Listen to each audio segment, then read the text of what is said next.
Hey, so if GIF recording isn't working in ShareX, yeah, that can be really frustrating, especially when you need quick animations or demos. Maybe it won't start, crashes, or doesn't save properly.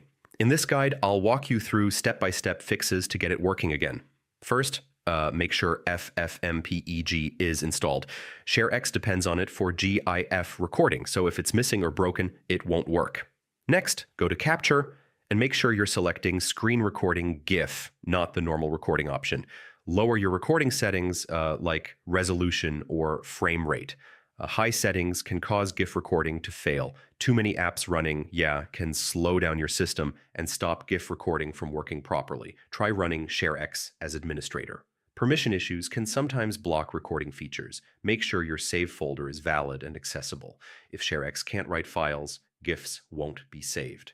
Restart ShareX or your system to fix temporary bugs. If nothing works, reinstall ShareX and reinstall FFmpeg.